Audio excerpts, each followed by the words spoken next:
जय हिंद साथियों, स्वागत है आपका लर्निंग एग्रीकल्चर के यूट्यूब प्लेटफॉर्म पे। तो कैसे हैं आप सब लोग?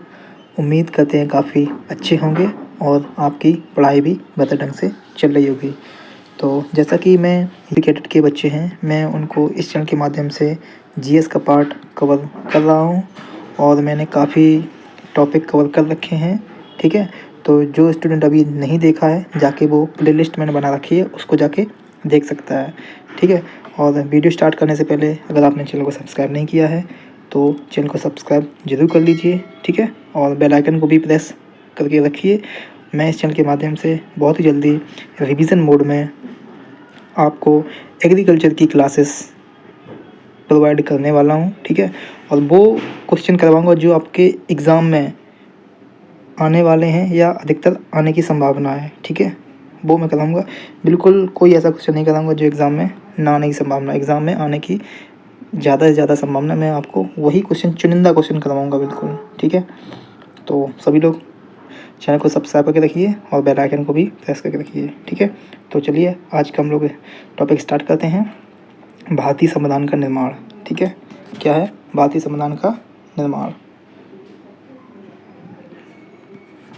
तो कैबिनेट मिशन की आप कैसे इसको पढ़ेंगे मैं आपको बता रहा हूँ।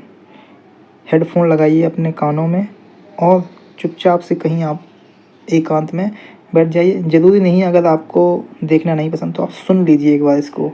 ठीक है, जो मैं आपको पढ़ा रहा हूँ आप एक बार आप हेडफोन लगा के बढ़िया से सुनते रहिए आप लोग। ठीक है, आपको सुनने से ही बहुत सारी चीज़ें याद हैं। पढ़ा तो आपने नया तो कोई टॉपिक आपके लिए है नहीं, ये आपने पढ़ रखा होगा पहले से, तो बस आपका एक रिवीजन हो जाएगा अच्छा सा, तो आपको चीज़ें ध्यान में आ जाएंगी। ठीक है, तो चलिए फिर। तो इसमें पहला पॉइंट है कि कैबिनेट मिशन की संस्तुतियों के आधार पर भारतीय संविधान का गठन जुलाई 1946 में किया गया। ठीक है, कब किया गया? कैबिनेट मिशन की संस्तुतियों के आधार पर भारतीय संविधान सभा का गठन जुलाई 1946 में किया गया। संविधान सभा की प्रथम बैठक 9 दिसंबर 1946 को नई दिल्ली में स्थित जो कौंसिल चैम्बर के पुस्तकालय के भवन में हुई थी। तो संविधान सभा के सबसे बुजुर्ग सदस्य डॉक्टर सच्चिदानंद सिन्हा को सभा का अस्थायी सदस्य बनाया गया। क्वेश्चन ऐसे आएगा कि संविधान सभा का अस्थायी सदस्य किसे बनाया गया, तो आप लोग लगेंगे डॉक्टर सच्चिदानंद सिन्हा को। नेक्स्ट है 11 दिसंबर 1946 को डॉक्टर राजेंद्र प्रसाद को संविधान सभा का स्थायी सदस्य चुना गया। कब? 11 दिसंबर 1946 को। संविधान सभा की प्रारूपी समिति का गठन 29 अगस्त 1947 को किया गया, जिसका अध्यक्ष डॉक्टर BR अम्बेडकर को बनाया गया। ठीक है, ये हम लोग अच्छे से ध्यान रखेंगे। नेक्स्ट है संविधान सभा का संवैधानिक सलाहकार BN राव को चुना गया। संविधान सभा का संवैधानिक सलाहकार BN राव को चुना गया। 26 नवंबर 1949 को संविधान सभा ने भारत के संविधान को अंगीकृत किया। कब? 26 नवंबर 1949 को। ये आप लोग डेट ध्यान रखेंगे। नेक्स्ट है नागरिकता, निर्वाचन और अंतरिम संसद से संबंधित उपबंधों को अस्थायी और संक्रमण उपबंधों को 26 नवंबर 1949 से ही प्रभावी किया गया। संपूर्ण संविधान 26 जनवरी 1950 को लागू किया गया। क्वेश्चन पूछा जाएगा कि हमारे देश में संविधान पूर्ण रूप से कब लागू किया गया, तो 26 जनवरी 1950 को।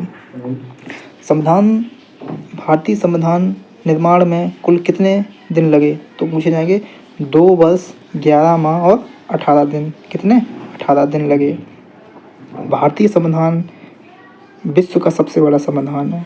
ठीक है, भारतीय संविधान विश्व का सबसे बड़ा संविधान है, ये हम लोग अच्छे से ध्यान रखेंगे। ठीक है, तो ये तो रही बेसिक सी जानकारी। अब इसमें आ जाता है कि भारतीय संविधान के विदेशी स्रोत, जो विदेशी स्रोत हैं कि हमने विदेशों से कौन कौन सी चीज़ें अपने संविधान में ऐड की हुई हैं। ठीक है, तो सबसे पहले हमने अमेरिकी जो संविधान है, जो अमेरिका का संविधान है, हमने वहाँ से क्या क्या लिए हैं। क्वेश्चन आ जाता है कि मौलिक अधिकार किस देश से लिए गए हैं। ठीक है, तो हमने जो अमेरिका का संविधान है उससे क्या क्या लिए हुए हैं। सबसे पहले हमने उससे लिया है मौलिक अधिकार लिए हुए हैं, न्यायिक पुनरावलोकन लिया हुआ है, संविधान की सर्वोच्चता ली हुई है, न्यायपालिका की स्वतंत्रता, निर्वाचित राष्ट्रपति एवं उस पर महाभियोग, उपराष्ट्रपति और उच्चतम एवं उच्च न्यायालयों के न्यायाधीश को हटाने की विधि एवं वित्तीय आपात। ये सब कहाँ से लिए गए हैं, तो अमेरिका से लिया गया है। और ऑस्ट्रेलिया के संविधान से क्या लिया गया है, ऑस्ट्रेलिया के संविधान से प्रस्तावना की भाषा, संबंधी सूची की व्यवस्था, केंद्र एवं राज्य के बीच संबंध एवं शक्तियों का विभाजन, ये कहाँ से लिया गया है, ऑस्ट्रेलिया से। क्वेश्चन आएगा कि किस देश से प्रस्तावना की भाषा ली गई है, तो ऑप्शन होगा उसमें ऑस्ट्रेलिया, कनाडा, आयरलैंड और अमेरिका, ब्रिटिश, ये सब आपके ऑप्शन हो। तो आपको लगाना है ऑस्ट्रेलिया। प्रस्तावना की भाषा कहाँ से ली गई है, तो ऑस्ट्रेलिया से। इतना हम लोग ध्यान रखेंगे। अब ब्रिटिश संविधान से क्या लिया गया है, ब्रिटिश संविधान से संसाधन शासन प्रणाली ली गई। ठीक है, एकल नागरिकता एवं विधि निर्माण लिया गया है। ठीक है, कहाँ से, ब्रिटिश के संविधान से। ठीक है, नेक्स्ट है आयरलैंड। ये क्वेश्चन बहुत इंपॉर्टेंट है कि आयरलैंड का संविधान, कि आयरलैंड से हमने क्या क्या लिया है, तो नीति निर्देशक जो तत्व हैं वो हमने कहाँ से लिए गए हैं, आयरलैंड से। ये वाला क्वेश्चन बहुत आता है कि नीति निर्देशक तत्व कहाँ से लिए गए हैं, तो आयरलैंड से लिए गए हैं। और इससे क्या क्या लिया गया है, राष्ट्रपति का निर्वाचन मंडल की व्यवस्था, राष्ट्रपति द्वारा राज्यसभा में सदस्यों का मनोनयन और आपातकालीन उपबंध, ये सब आयरलैंड से लिए गए अपने संविधान के लिए। लेकिन इसमें ये वाला ज़्यादा इंपॉर्टेंट है, नीति निर्देशक तत्व कहाँ से लिए गए हैं, तो आयरलैंड से लिए गए। कनाडा के संविधान से हमने क्या लिया है, तो संघात्मक विशेषताएं, अवशिष्ट शक्तियाँ केंद्र के पास, ये हमने कनाडा के संविधान से लिया गया है। दक्षिण अफ्रीका के संविधान से क्या लिया गया है, तो दक्षिण अफ्रीका के संविधान से हमने लिया है संविधान में संशोधन की प्रक्रियाएं, यानी कि इस टाइम हमारे जो भी संविधान में संशोधन हो रहे हैं वो हमने किस देश से लिए, तो दक्षिण अफ्रीका का जो संविधान है उससे हमने ये वाला पार्ट लिया गया है। ठीक है, जर्मनी के संविधान से क्या लिया गया है, जर्मनी के जो संविधान से हमने, या फिर बीमर संविधान इसको 1933 भी बोलते हैं, इससे हमने आपातकालीन लिया। क्या है, आपातकालीन, इससे हमने आपातकालीन उपबंध हमने लिया गया है। ठीक है, इतना हम लोग अच्छे से ध्यान रखेंगे। नेक्स्ट है पूर्व सोवियत संघ से क्या लिया है, मौलिक कर्तव्य का प्रावधान। मौलिक कर्तव्य का प्रावधान कहाँ से लिया गया है, तो पूर्व सोवियत संघ से। ठीक है, तो हम लोग ध्यान रखेंगे। और जापान से हमने क्या लिया गया, जापान से हमने लिया गया है विधि द्वारा स्थापित जो प्रक्रिया है वो हमने जापान से ली गई है। ठीक है, और अब हमारे जो नेक्स्ट हैं वो मौलिक अधिकार हैं। क्या है, मौलिक अधिकार, क्या है, मौलिक तो मौलिक अधिकार में जो पहला अधिकार आता है वो हम लोगों का आता है समानता का अधिकार। कौन सा आता है, समानता का अधिकार। तो समानता का अधिकार जो आता है वो अनुच्छेद 14 से 18 तक आता है। इसमें क्या दिया हुआ है कि कानून के समक्ष समानता, धर्म, जाति, नस्ल, लिंग एवं जन्म स्थान के आधार पर भेदभाव का निषेध हुआ था। सरकारी पदों की प्राप्ति के लिए अवसर की समानता। फिर इसमें लिखा है अस्पृश्यता का निर्देश किया गया था और उपाधियों का अंत किया गया था। तो समानता का जो अधिकार है वो 14 से 18 अनुच्छेद में है। ये आपको बस इतना पूछेगा, ये वाला डिटेल से आपको इसमें नहीं पूछा जाएगा। ठीक है, ये आप लोग ध्यान रखेंगे अच्छे से। नेक्स्ट है स्वतंत्रता का अधिकार। कौन सा है, स्वतंत्रता का अधिकार कहाँ से कहाँ तक है, तो अनुच्छेद 19 से 22 तक है। अनुच्छेद 19 से 22 तक। इसमें क्या है, विचार और अभिव्यक्ति की स्वतंत्रता, अस्त्र शस्त्र रहित शांतिपूर्वक सम्मेलन की स्वतंत्रता अनुच्छेद 19 बी में है, ये आप लोग ध्यान रखेंगे। समुदाय एवं संघ निर्माण की स्वतंत्रता, ठीक है। भारत राज्य क्षेत्र में आबाद भ्रमण की स्वतंत्रता, भारत क्षेत्र में आबाद निवास की स्वतंत्रता, संपत्ति का अधिकार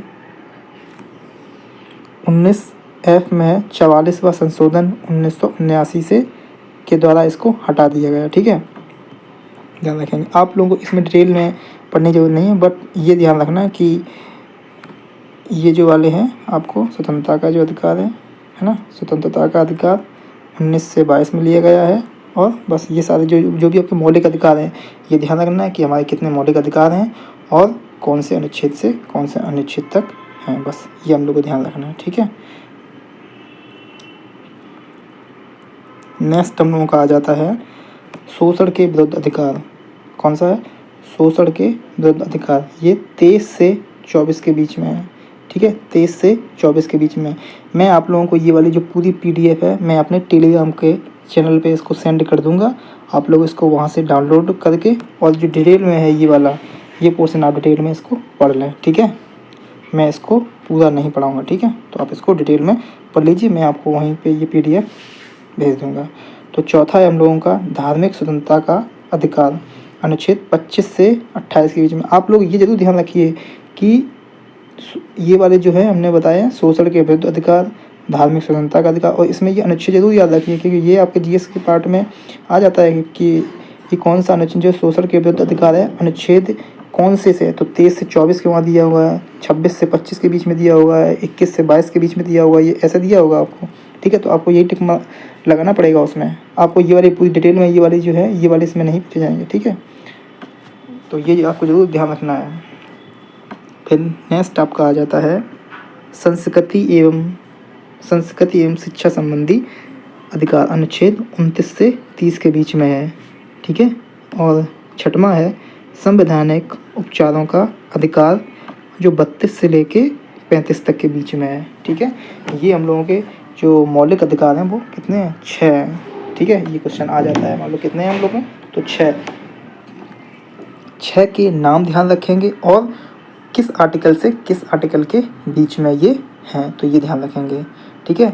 अब हम लोग आते हैं मौलिक कर्तव्य के, किसमें? मौलिक कर्तव्य। तो मौलिक कर्तव्य में क्या है? मूल संविधान में मौलिक कर्तव्य का समावेश नहीं किया गया था, ठीक है। जो हमारा मूल संविधान था उसमें मौलिक कर्तव्य नहीं थे। जब 42वां संविधान संशोधन 1976 द्वारा संविधान के भाग 4 के अनुच्छेद 51 का में 10 मौलिक कर्तव्यों का समावेश किया गया, ठीक है। तो ये पूछ सकता है कि जो मौलिक कर्तव्य हैं वो कौन से संविधान संशोधन के द्वारा जोड़े गए, तो 42वां संविधान संशोधन 1976 के तहत भाग चौथे के अनुच्छेद 51 का में 10 मौलिक कर्तव्यों का समावेश किया गया, ठीक है। ये मौलिक कर्तव्य स्वर्ण सिंह समिति की अनुशंसा के आधार पर बनाए गए थे। वर्ष 2002 में 86वें संविधान संशोधन के बाद मूल कर्तव्यों की संख्या 11 हो गई थी, ठीक है। पहले तो इसमें 10 जोड़े गए थे, ठीक है। और जब जो हमारे ये थे स्वर्ण सिंह जो समिति थी, इनकी अनुशंसा के आधार पर 2002 में जब 86वां संविधान संशोधन हुआ, तब इसमें मूल कर्तव्यों की संख्या कितनी हो गई, तो आप लोग बताएंगे 10। तो अब क्वेश्चन पूछा है कि मूल कर्तव्य कितने हैं, तो आप लोग 10 ही बताएंगे, ठीक है। कितने? 10 बताएंगे, ध्यान रखना आप लोग, ठीक है। नेक्स्ट स्मरणीय में क्या है? माता पिता या संरक्षक द्वारा 6 से 14 वर्ष के बच्चों हेतु प्राथमिक शिक्षा प्रदान करना 86वां संविधान संशोधन में ही ये हुआ था, ठीक है। अगर आप फिर नेक्स्ट है संविधान की अनुसूचियाँ। क्या है? संविधान की अनुसूचियाँ। तो अनुसूचियाँ हम लोग एक एक बार पढ़ेंगे उसको अच्छे से, ठीक है।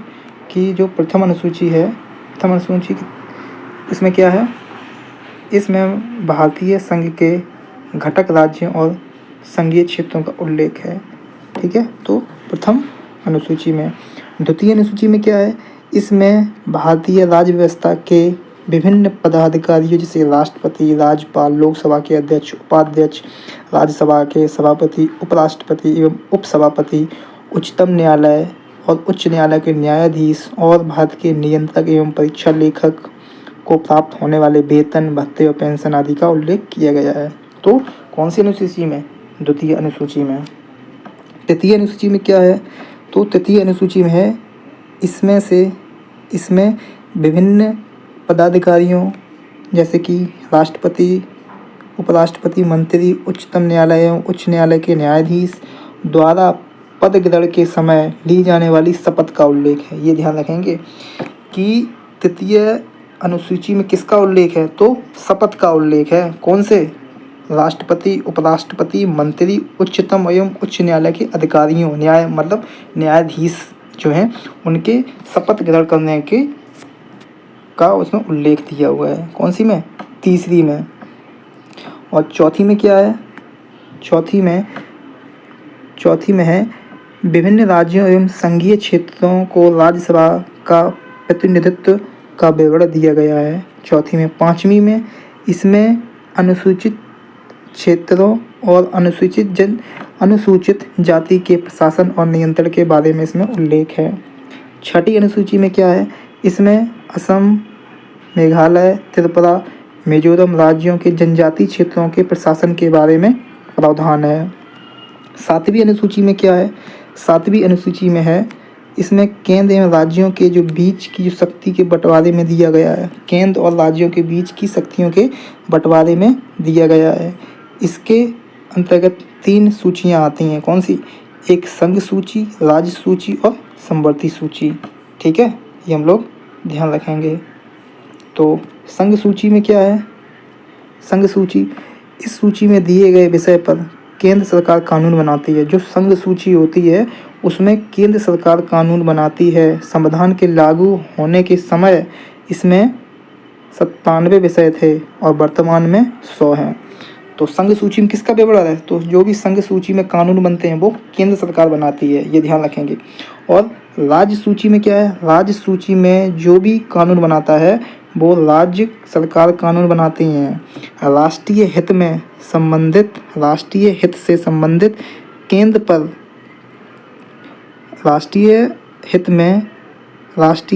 संबंधित होने पर केंद्र सरकार भी कानून बना सकती है। लेकिन इसमें देखो सीधा लिखा हुआ है, जो संघ में है वो उसको केंद्र सरकार बनाएगी कानून, और जो राज्य में है इसमें कानून तो राज्य सरकार बनाएगी, लेकिन अगर राष्ट्रीय हित में संबंधित केंद्र सरकार भी कानून बना सकती है। ठीक है, ये ध्यान रखेंगे। जब संविधान लागू हुआ था तो इसमें 66 विषय थे, वर्तमान में 61 विषय हैं। ठीक है, ध्यान रखेंगे। और समवर्ती सूची क्या है? समवर्ती सूची, इसके अंतर्गत केंद्र और राज्य दोनों सरकारें कानून बना सकती हैं, परंतु कानून के विषय समान होने पर सरकार द्वारा बनाया गया कानूनी मान होगा। राज्य सरकार द्वारा बनाया गया कानून केंद्र सरकार के कानून बनाने के साथ ही समाप्त हो जाता है। संविधान के लागू होने के समय समवर्ती सूची में 47 विषय थे और वर्तमान में कितने विषय हैं? 52 विषय हैं। ठीक है, ये हम लोग ध्यान रखेंगे। नेक्स्ट अनुसूची हम लोगों की 8वीं अनुसूची। इसमें भारत की 22 भाषाओं का उल्लेख है। ठीक है, कितनी भाषाओं का? 22 भाषाओं का उल्लेख है। मूल रूप से 8वीं अनुसूची में 14 भाषा थीं, लेकिन जब 1967 में सिंधी को, 1992 में कोंकणी, मणिपुरी, नेपाली को 8वीं अनुसूची में शामिल कर लिया गया। कौन सी? 1967 में सिंधी को, 1992 में कोंकणी, मणिपुरी और नेपाली को 8वीं अनुसूची में शामिल किया गया। 2004 में मैथिली, संथाली, डोंगरी एवं बोडो को 8वीं अनुसूची में शामिल कर लिया गया।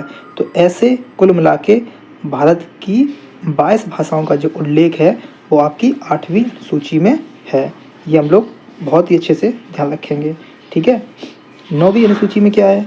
9वीं अनुसूची में संविधान में यह अनुसूची प्रथम संविधान संशोधन अधिनियम 1950 द्वारा जोड़ी गई, जिसके अंतर्गत राज्य द्वारा संपत्ति के अधिग्रहण की विधियों का उल्लेख है, ठीक है। ये हम लोग अच्छे से ध्यान रखेंगे। 10वीं अनुसूची में क्या है? यह संविधान के 52वें संविधान संशोधन 1985 द्वारा जोड़ी गई थी, जिसमें दल बदल से संबंधित प्रावधानों का उल्लेख है। तो पूछा जाएगा कि दल बदल से संबंधित प्रावधानों का उल्लेख किस अनुसूची में? तो आपको बताना है 10वीं अनुसूची में। 11वीं अनुसूची में क्या है? 11वीं अनुसूची में है 73वें संवैधानिक संशोधन 1993 के द्वारा जोड़ी गई थी, ठीक है। ये ध्यान रखेंगे। 12वीं अनुसूची में क्या है? इसमें शहरी क्षेत्र की स्थानीय स्वशासन संस्थाओं को कार्य करने के लिए 18 विषय प्रदान किए गए थे 74वें संवैधानिक संशोधन द्वारा, ठीक है। तो हम लोग आज इतना ही रखेंगे। इसका जो नेक्स्ट पार्ट है वो हम अगले वीडियो में कवर करेंगे, क्योंकि ये टॉपिक थोड़ा बड़ा है। तो छोटे अगर मैं वीडियो बनाऊंगा तो 5 वीडियो में ये कवर होगा, ठीक है। तो हम लोग आज के लिए इतने ही रखते हैं। इसका नेक्स्ट पार्ट हम लोग अगले वीडियो में कवर करेंगे, ठीक है। तब तक आप लोग पढ़ते रहिए, अपना ध्यान रखिए, अपनी सेहत का ध्यान रखिए और अच्छे से पढ़ाई करते रहिए, क्योंकि अब एग्ज़ाम में ज़्यादा टाइम नहीं है और 30 दिन मोटा अगर देखो तो 30 दिन आपके एग्ज़ाम को बचे हुए हैं। और हाँ, जैसा कि मैंने आपसे कहा था, एग्ज़ाम से पहले हम आपको लिए रिवीजन मोड की एग्रीकल्चर क्लासेस प्लस इसके जो जीएस को मैं अपने पढ़ाया है मैंने, इसके आपको बहुविकल्पीय प्रश्न के माध्यम से 2-4 में वीडियो है, मैं अच्छे से आपको प्रैक्टिस करवा दूंगा, जिससे कि आपको कोई भी दिक्कत नहीं आएगी, कोई भी क्वेश्चन आपको करने में दिक्कत नहीं होगी। तो ठीक है, चैनल को सब्सक्राइब करके ज़रूर रखिएगा। मैं बहुत ही जल्दी एग्रीकल्चर वाली क्लासें स्टार्ट करने वाला हूँ। तो ठीक है, आप लोग ध्यान रखिए अपना और पढ़ाई ज़रूर करते रहिए, क्योंकि पढ़ाई में अब बिल्कुल भी बहानेबाजी नहीं चलेगी, क्योंकि आपका एग्ज़ाम बहुत ही करीब है बच्चों, ठीक है। अगर सिलेक्शन लेना है तो सब कुछ त्याग के, ठीक है, पढ़ाई में लग जाइए। अब अगर आपने अभी भी नहीं पढ़ाई की है तो अभी आप एग्ज़ाम को क्रैक कर सकते हैं। 30 दिनों में आप एग्ज़ाम को क्रैक कर सकते हैं, ठीक है। 30 दिनों के लिए उनके लिए है जो एकदम से शिथिल पड़े हुए थे, ऐसा नहीं जो अभी तक पढ़ाई नहीं किया हो तो 30 दिन में कर लेगा, ठीक है। ये बात उनके लिए नहीं है। जो अभी तक धीमे धीमे कछुए के जो चाल चल रहे थे, ये उनके लिए है। तो 30 दिन में आप जो 30 दिन है आप खरगोश की तरह दौड़िए, डेफिनेटली आप आगे निकलेंगे और सिलेक्शन आपका एक अच्छी यूनिवर्सिटी में होगा। तो सभी बच्चों को मेरी अग्रिम शुभकामनाएं। आप सभी का एग्ज़ाम क्रैक हो, अच्छी यूनिवर्सिटी में आपको सिलेक्शन मिले, ठीक है। आपने जो सोचा हो, आपकी भगवान हर मनोकामना पूरी करे। इसी के साथ सभी को जय हिंद। मिलते हैं इसी टॉपिक में आगे के नेक्स्ट पार्ट में हम लोग कंटिन्यू करेंगे, ठीक है। तब तक अपना ध्यान रखिए, अपनी सेहत का ध्यान रखिए और पढ़ते रखिए। सभी को जय हिंद बच्चों।